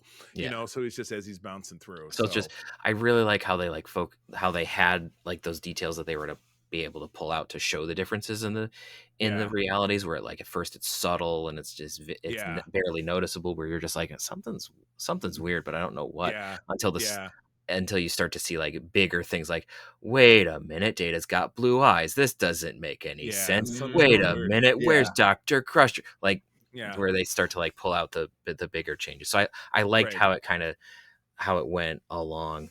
And we also have a dead engineer in this one because Geordi dies. Geordi dies, but his visor is what causes the switch. But even in death, they plug it into something and flip a switch, and then we get the final reality, which is Worf in the red uniform with and he's the first officer. And this is one of the episodes where I actually enjoy multiverse. I have kind of soured on the topic in recent memory because it's overused. Very but true. Even the MCU knows that now. But I really like how the alternate realities are used in this because it is part of the story in an essential way. Right. Totally. So it's not a gimmick. It's the whole purpose of this story. It's what's driving. So it's supposed to break your brain. That's why it's there. Right. Cool. All right. Well, Peter, you get the next one is one of them that has somewhat of a checkered future. After this episode, but we can revisit that. But number 12 is yours. Episode 12, The Pegasus, directed by our recently realived engineer LeVar Burton, written by Ronald D. Moore, aired on January 10th of 94. Riker's former captain boards the Enterprise to retrieve the USS Pegasus for undisclosed reasons. Picard investigates the circumstances of its loss and finds that there was a cover-up. Big surprise. Features Terry O'Quinn as Admiral Eric Pressman. Fun fact, Terry O'Quinn, native to northern Michigan. I believe he's from Sault Ste. Marie. Oh, wow. Kind of cool. Famously known for things like Lost. Yes, absolutely. And other stuff. He was in The Walking Dead. And lots of other stuff. He was in a lot of things, but... Absolutely. So great episode. The cloud that hangs over an otherwise great episode is that this was used as a framework over 10 years later as what was billed as the finale of Star Trek Enterprise. Was the episode which shall not be named. Yes, because it was inserted within this episode's plot, which involves Riker's struggle to reveal the cover-up to Picard because Picard slowly kind of unravels the fact that he doesn't have all the facts throughout this organization, which this episode, this investigation, which also they involve the Romulans. I love the Romulan commander involved in this, and it's funny, this same actor shows up in Generations as a guy taking Worf's place at Tactical. And he has like one line like Captain a Klingon word disappeared. But in this, he is the same guy. He is your ultimate PR fake ass corporate HR dude. Like, oh, Captain, it's so nice to meet you. May I ask why you are currently in this sector? That is fascinating. Well, we would be happy to, and then they get stuck in the ship and he's something seems to have happened. Oh no, how sad. It looks like you're stuck in the asteroid. We would be happy to beam out. You would be our guest. And then after a short stay, we would just let you on your way. Like the guy's just complete, but he's just this total phone. And you figure he turns the screen off and then he starts barking at his subordinates. Motherfucker. He starts screaming at people. You know what I mean? But I absolutely loved it. It's unfortunate that so much camp. Ron Moore's Romulans are known for it. So beautiful episode gets tainted by making it the framing device for the horrible finale of Enterprise. It's funny looking. I was talking about plans we have for the future. I have labeled as one of ours because we're going to cover the two-parter that ended that I call Enterprise's real finale, which is the two episodes that precede that finale, because it was a great two-parter that I felt left the series in a great place. That they could have tacked on the very last scene of Archer walking out on the stage and signing the concordance that started the Federation. They could have ended it that way, but I digress. Great episode, great development for Riker, who's my favorite Star Trek character. How I was young and dumb, and we get a bad admiral or a bad faith admiral, however it is you want to describe it, which is a trope. I understand that, but Terry O'Quinn is great. He throws his weight around. It doesn't ultimately work out because he tries to take command of the ship. And is this the one where Worf just crosses his arms when he does this? Yes. When he orders him to do something. Worf, you need to do this. Yeah. Yeah. No. Bruh. That ain't happening. The way that Michael Dorn crosses his arms, scowls, and like makes his eyes bigger to show he's angry. It's just like, ooh, you got the full Worf effect going on. He's you've gone full Worf. Oh my goodness, LeRon, thoughts? I loved Pegasus. I loved it. It was one. Honestly, this is one of those episodes where I feel like more episodes in season 7 should have been like, Oh, absolutely. like I loved Admiral Pressman. What I loved about this, because like him, like who's the female admiral? Is it Nechayev? Nechayev, Oh, yeah, Well, yeah. Nachayev's, yeah, she's Yeah, not we in this get her- episode, but yeah, we Nachayev's get her- she's around. not- Yeah. well, we yeah, get her in yeah, well, TNG and DS9. So we yes, did, yeah. Like this showed the politicking side of like the admiralty and stuff like that, and it actually showed that like hey, like like these guys, like they got the bars under the pips now, like they're up to something, you know. Right, yeah. Nobody's ever like, I'm an admiral, and we want to start a healthcare fund for the children of Zambleus 9. Like they want to do something good. Yeah, They're always yeah, up but some dirty shit, and then yeah, they're like, trying to throw people under the bus so they don't get caught. yeah, like Admiral Dougherty, which I actually loved Admiral Dougherty in He's a great Insurrection. character, Yeah, it was great to see him get his comeuppance too in that movie as well. No doubt about it. Oh my god, His a change of heart immediately suffers. Yeah, exactly. Oh, but Yeah. I don't think we should. Yeah, exactly. Oh, yeah, my but goodness. but yeah, with what I loved about Pegasus is like it had your intrigue, it had like your politicking, it had the Romulans, like this was Yeah. this was peak Star Trek: The Next Generation back then, in my opinion, because I feel like ultimately, and also like there's been so many mutinies on board. I'm starting to think that Michael Burnham has gotten screwed, because there's been so many, And they make a big deal out of it. And like at least Picard's every like, mutiny? That's shocking. I'm like, really? You find that? It seems to happen like every 10th ship you hear about. You'd be like, we had a mutiny and blah, blah, blah. Yeah, exactly. Yeah, exactly. Yeah. So yeah, I mean, I'm starting to think that Michael Burnham got the bad end of the deal here. Well, know, maybe she was To the be first fair, one. at least in Pegasus, it was the captain who was being the douche. And so the mutiny was logical. Yeah, it was a legit like, all right, well, this was we had to do this, but then most of those people all died anyway, so whoops. Yeah, whoops.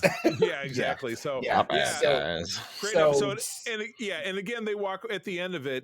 Riker surrenders himself, and he's sitting in the brig, and Picard comes in and says, "Yeah, your role in this will be investigated, and your record to date will factor out, and you'll probably be fine. But there's going to be some hard questions." But then you never hear anything about it. But he also doesn't. They don't offer him another command until the very end of the movies. So I was about to say he still wound up getting the Titan. So yeah, exactly. So I think it didn't hurt him that bad, because he was just some young. He was just like a 22-year-old kid who was like, actually, okay. Actually, to think about it now, like it seems like Riker, in the events that happened with the Pegasus, is about the same age as Kirk was with the Farragut incident with the cloud, the cloud monster. It was exactly. They were both They were both helmsmen and everything. They were in 21, 22 years old. Don't anybody at that age doesn't know shit about shit. Everybody knows that. So yeah, you just be like, okay, well, I guess I got to do what I got to do. Yeah, I feel like Kirk was a blueprint for Riker anyway. I've always felt that as well. And let's not forget, this does give us in the cold open the beautiful Captain Picard Day, which the banner survives. It ends up in Picard's man cave in the archives that we see in Picard season 1. So it does survive. All right. Our final episode is episode 13, Homeward. Directed by Alexander Singer, story by Spike Steingasser. That's a hell of a name. Teleplay by Naren Shankar from January of 94. A civilization doomed to extinction is saved by a Federation observer, Worf's human foster brother, Nikolai, in violation of the Prime Directive, forcing the Enterprise crew to actively determine their fate. And this is based on the material by William N. Stape, which I have absolutely no idea who that is, but I will look it up. But while I look that up, I will drop word that his foster brother is played by a veteran actor, generally of, mob movies and stuff like that, Paul Sorvino, whose daughter Mira Sorvino was a big actress in the 1990s. William N. Stape is an American screenwriter and magazine writer who wrote episodes of Star Trek: The Next Generation and Deep Space Nine. But that just seems like a weird inclusion. Okay, so he ghosted on this episode and they want to mention him. I thought it was going to be something more exciting than that. Boo on you, Wikipedia, giving us boring stuff. So super obvious Prime Directive violation. Sorry. But this was from the point of view of Worf, who's a character that we love. And let's not forget that Worf is the character that we have seen the most in all of Star Trek, and that is not likely to ever change because he was in the entirety of the series. He was in 4 seasons of Deep Space Nine, and then 4 movies, and then an entire season of Picard. So it would take a lot for a single character to go over that. I think I figured it out for somebody once recently, and he's in over 250 episodes or something like that. I was having this conversation with somebody.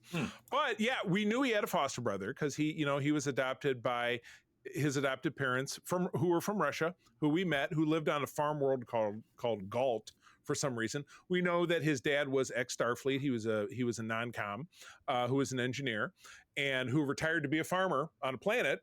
They didn't really go into that too much. We know that his foster parents raised Worf's son for a little while, but we never learned anything about his foster parents' biological son, which is this dude. We know they didn't get along. I have a brother. We don't get along. Peter has a twin brother. They seem to get along just great. So this is somewhere in between. But I don't know. LeRon, do you have a brother? No. Oh, okay. So no parallel there. Or do you have a sibling, maybe a sister? I have a sister. Yeah, I have a younger sister. Yeah. Do you guys get along, or is it really not an issue? Or not that we're having the therapy hour here, but I was just no. We get along. We get along pretty well. As a matter of fact, there's a 12-year age gap between us, so there wasn't a lot. There wasn't a lot of like built up discord between us. To get to the point where we're like keep each other at a distance and whatnot. Like me and my sister, we're pretty cool with each other and stuff like that. That's good. Yeah, my dad has a younger brother, almost the same age gap, like 13 years. So again, they get along, but they didn't have the traditional brother growing up like me and my brother don't get along at all because 16 months apart in age, and it's a whole thing. I like this episode for that reason.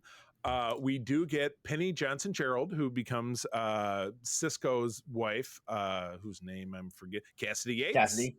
Starting in late in season 3 of DS9, and then we get there's another actor who plays in both DS9 and Voyager as the very ill-fated guy who the Vidians steal his face.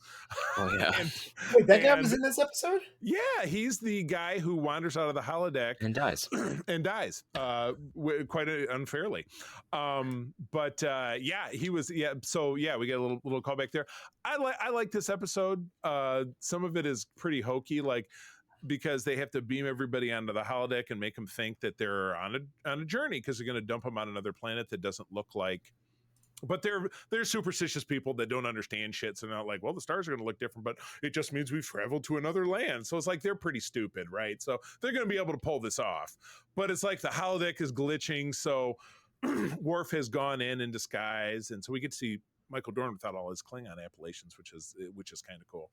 But he's like, it's the sign of LaForge when the holodeck wall comes up. It's like, okay, fine. I guess you got to do something. So I liked that aspect of seeing brothers not get along and they have to work their shit out. And at the end of it, they come to a better understanding of their relationship. I think that's super cool. Like I said, my brother and I don't get along. We don't talk, unfortunately. I would love it if we could make up and have an incident like this where we're thrown into a life and death situation and it improves our relationship. Who knows? So I like to, as someone with a brother who I don't get along with, I like this episode. Yeah. So, LeRon, thoughts? I didn't like this episode. Okay. That's okay. I don't know. I appreciate what they were doing with the episode, but I didn't really like the episode that much. It was one of those things I was like, okay, this is more of a filler episode and stuff like that, And like I'm starting to realize, like I feel like now, because like right now of Star Trek, well, right now of most like streaming era, like television, TV shows and stuff like that, most of these seasons are only getting like 10 episodes if we're lucky. Like the average are getting 8 episodes and stuff like that, 8 to And 12 at the max. Yeah. Yeah, and I think this is why people were pissed at Discovery, because like Discovery was getting 14, 15 episodes, while Strange New Worlds, Lower Decks, and Picard was getting 10. Right. So like And that. Discovery towards the end, they got it down to 10. Oh yeah, they trimmed it down. Like Yeah.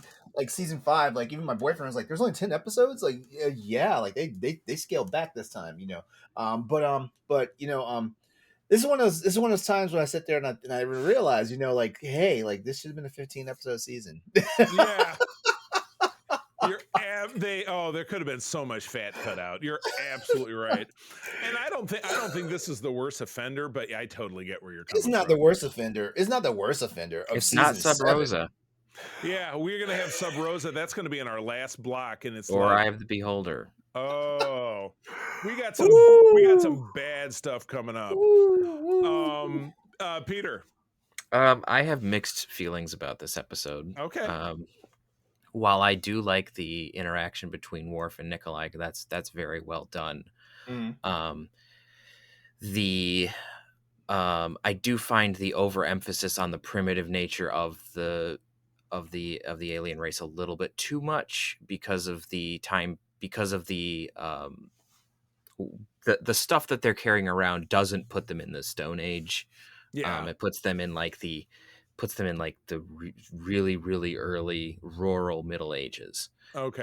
Is based on like the costuming and the kinds of tools and stuff that they have. Right. Yeah. And so making like, oh, they're so ignorant, oh, they're so this, and oh, they can't do shit. And it's like, okay, well, somebody really doesn't like that period of history. Yeah, you're right. There's a lot. So it's like they're not that dumb at that point. Right.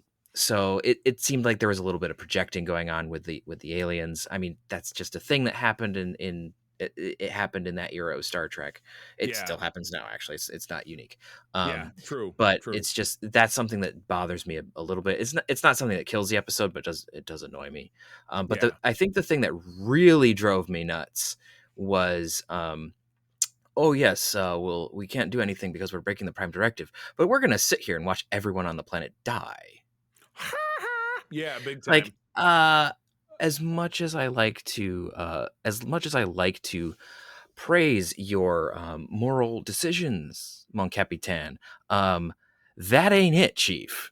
Yeah, exactly. And so it's one of those moments where I'm just like, as rude. much as I really like Picard in a lot of the decisions he makes and the level-headed sort of way that he commands, this was one of those episodes. Like, I'm not sure if it's you wrote the character badly or this is just a flaw that we have that we're going to gloss over, but it was ugh.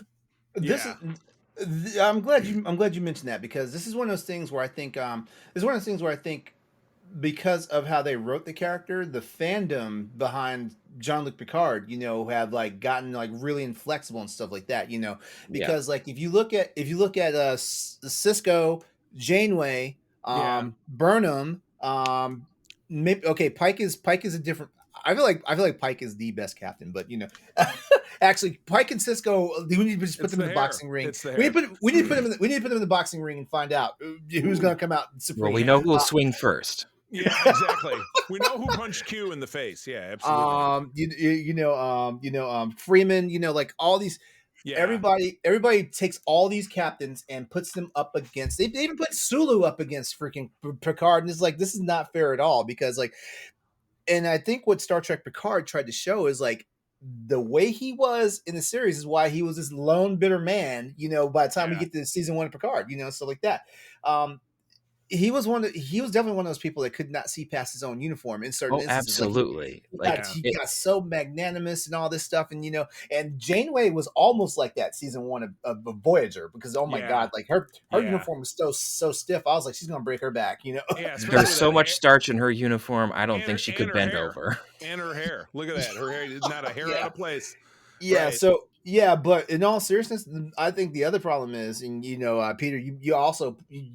Because of what you said about Picard, this also seemed a little uncharacteristic of Picard at the same time. Picard was always an empathetic guy, because like when the thing with Data and Sarjenka, when he accidentally like answered like a radio mission, they still went and saved her. Yeah, exactly. Like Picard dressed Data down, but at the same time, he was like, we gotta do something.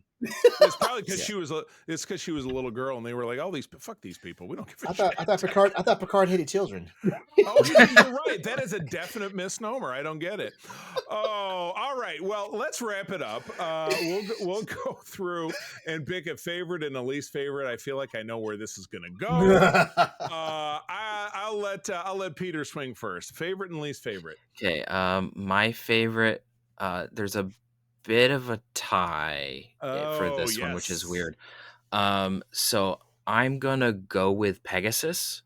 Same parallels, but same. Pegasus, just because I like some of the intrigue and stuff a little bit more. As much as I love parallels, Pegasus just edges it out just a little bit, and more nice character development. Yeah, Riker, hey, Riker is virtuous and he's like he's Starfleet's top guy, but once upon a time he was a dumb kid. Yeah, and Pressman as a bad Admiral really like shines as an antagonist, whereas like in parallels it's the situation, which works. But I think that in Pegasus it's a little bit more compelling. And then least favorite. What a non-Sophie's choice this is. Yeah, it's there's several episodes that I really don't like. But if I had to pick one, it's going to be Force of Nature, just because there is so little in that episode that's actually redeemable. When your B plot is let's train Spot Data's cat.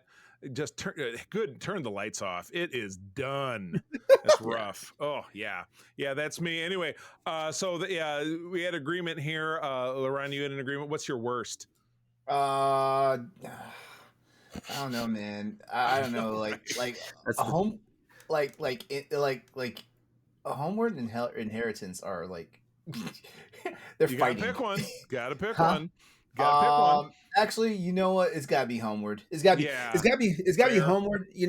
I did like the exposition they gave. Worf was one of those characters that was very interesting from season 1 to season 7. Of TNG. And of course from season 4 to 7 of the Next Generation, and season 3 of Picard. Worf was one of those characters. He got a lot of exposition and stuff like that. So it was nice to see another layer peeled back with the Worf, and seeing how he became like the person he is and stuff like that. But also I was like, you could have found any other story to help us understand how Worf is. Where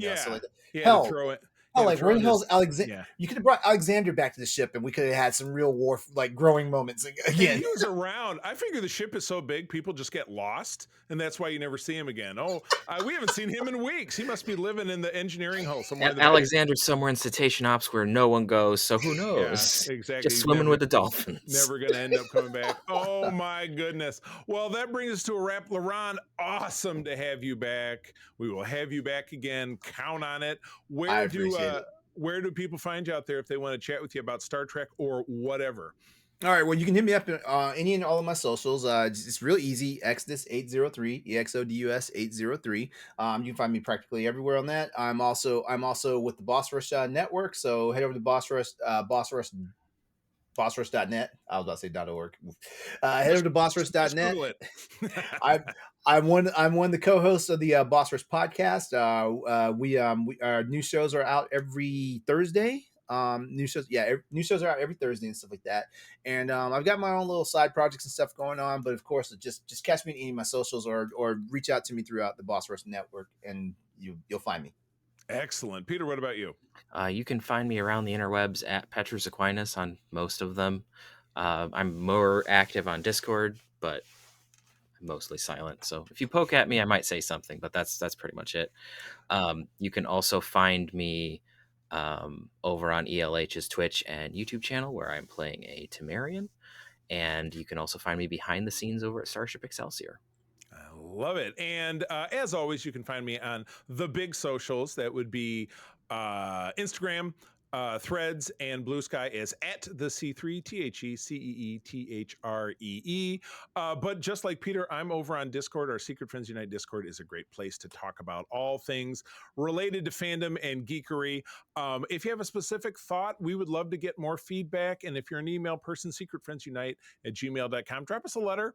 We would love to hear what you thought about what we talked about this time. If we were all wrong about any of these episodes, we would love to hear your feedback. But with that, that's been the show. Thanks for joining us. I'm going to tell you that sharing is caring and to keep on trekking.